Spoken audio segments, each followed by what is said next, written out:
नमस्कार. मी दिलीप वळसे पाटील, विधानसभा सदस्य आंबेगाव. गेल्या काही दिवसापासून FDAच्या माध्यमातून राज्यामध्ये वेगवेगळ्या व्यवसायावर तपासणी करून त्यांच्यावर कारवाई हाती घेण्यात आलेली आहे. आंबेगाव तालुक्यामध्ये सुद्धा दुधाच्या व्यवसायाच्या निमित्तानं काही ठिकाणी FDAने चौकशी करून त्याच्याबद्दल कारवाई केलेली आहे. FDAची कारवाई अजूनही सुरू आहे.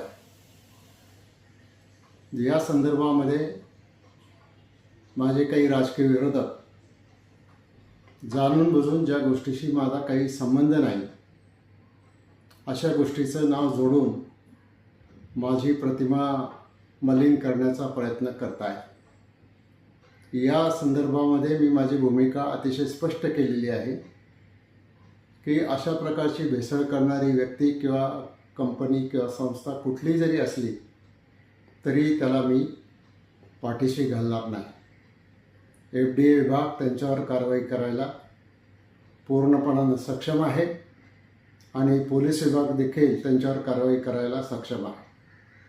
परंतु जाणून बुजून माझं चारित्र्य हनन करण्याच्या दृष्टिकोनातून, मला राजकीयदृष्ट्या अडचणीत आणण्याच्या दृष्टिकोनातून काही विघ्न संतोषी अल्पसंतुष्ट लोक वेगवेगळ्या प्रकारच्या पत्रकार परिषदा, सभांच्या माध्यमातून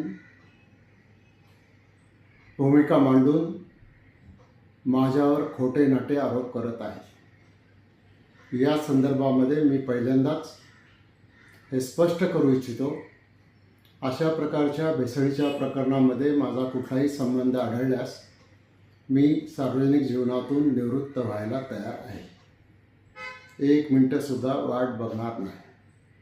परंतु खोटं नाटं जाणीवपूर्वक कोणाच्या तरी सांगण्यावरून राजकीय फायद्यासाठी करण्याचा प्रयत्न जर कोणी करत असतील तर त्यांना देखील मी या निमित्तानं इशारा देतो की गेले काही दिवस मी मुद्दाम तुमची भूमिका समजून घेत होतो, पण यापुढे तुम्ही असाच तुमचा प्रयत्न चालू ठेवला, माझी बदनामी चालू ठेवली तर निश्चित तुमच्यावर फौजदारी आणि आर्थिकदृष्ट्या मोठ्या नुकसान भरपाईचा दावा मी हायकोर्टामध्ये करायला मागे पुढे पाहणार नाही. तो मी करणारच आहे. त्यामुळं आता तरी या अशा अल्पसंतुष्ट व्यक्तींनी माझी बदनामी करायचं थांबवावं, अन्यथा पुढील कारवाईला सामोरं जायची तयारी ठेवावी. आणि पुन्हा एकदा मी आंबेगाव तालुक्यातल्या, पुणे जिल्ह्यातल्या आणि महाराष्ट्रातल्या जनतेला सांगू इच्छितो की अशा कुठल्याही प्रकारच्या चुकीच्या गोष्टीशी माझा दुरान्वयाने सुद्धा संबंध नाही. तो संबंध कोणी सिद्ध करून दिल्यास मी पुन्हा एकदा सांगतो की मी सार्वजनिक जीवनातून निवृत्त व्हायला तयार आहे.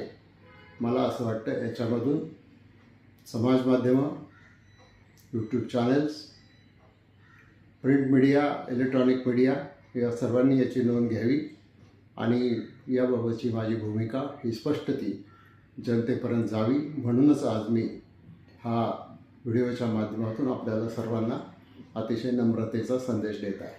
धन्यवाद. जय हिंद, जय महाराष्ट्र. शेवटी सत्याचाच विजय होतो.